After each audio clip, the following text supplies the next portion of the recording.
Udiplah dalam mengingat Allah. Udiplah di dalam kedekatan dengan Allah.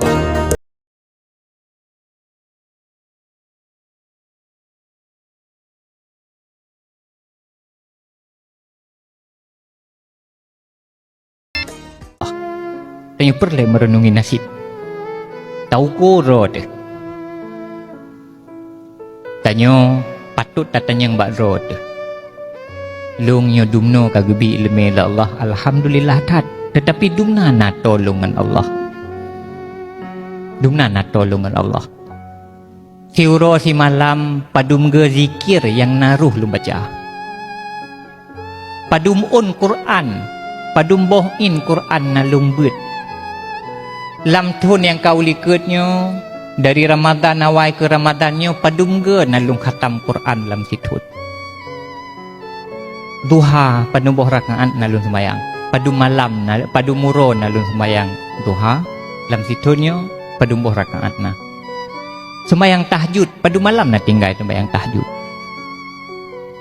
Menyoleh tamu muhasabah diri ternyata tayo jauh tertinggal. Nah si sawatem tu. Maka kejar ketinggalannya, ketertinggalannya. Pastikan bahwa sisa-sisa umur tanyonyo tanyo mempersiapkan diri untuk dia merempa dengan Allah. Akan tu atem dum, kenggop. Menyo nedang ike cermen, nedang ike cermen. Nyan yang deh ike cermen, yang deh ni bak cermen nyan. Tubuhnya yang pada sabuh saat akai balut di urang ngai putih, ya intat lamuru, iculok lauru, itu beng tanya. Kan lain. Menyo cutnit yang sakitnya, nyo tubuhnya sehingga ya akai balut ngai yan, ya akai tanam dalam tanah. Menyo bahagia, tubuhnya yang bahagia. Menyo payahmu payah kli, tubuhnya yang juga payahmu payah kli. Maka hadirin tuku-tuku sekalian, tuan mengajak kita bersama, mengajak diri long sendiri dan mengajak urung-urung menduk.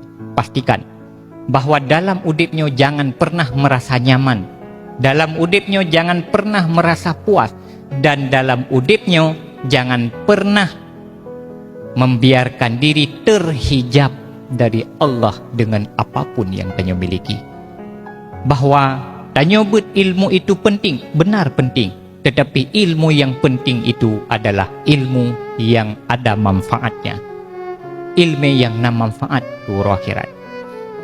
Tetapi menyo dalam perjalanan udipnya tanyo ghaflah, tanyo lalai.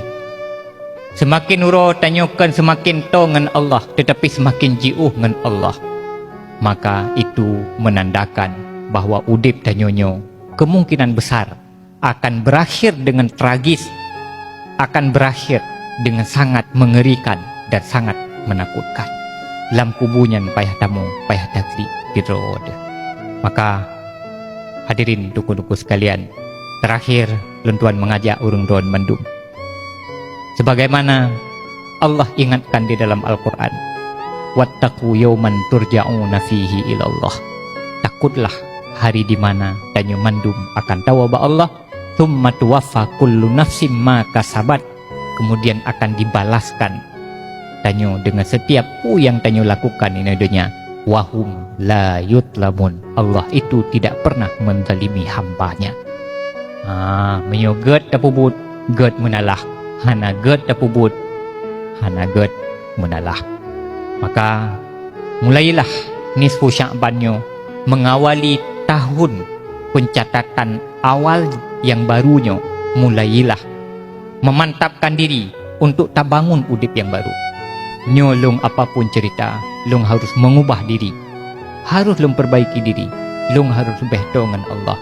Yang long pubut harus mendatangkan manfaat untuk roh akhirat mendu. Tinggal menyebut yang hana manfaat untuk roh akhirat, ada hana ruh dan hana pupu. Tetapi menyebut kata pubut, pastikan butnya na manfaat untuk roh akhirat. Jangan untuk mencari selain Allah. Pastikan Allah adalah yang paling besar, sebagaimana yang ucapkan Allahu Akbar. Allah yang paling raya, hana pulain yang lebih raya dari Allah.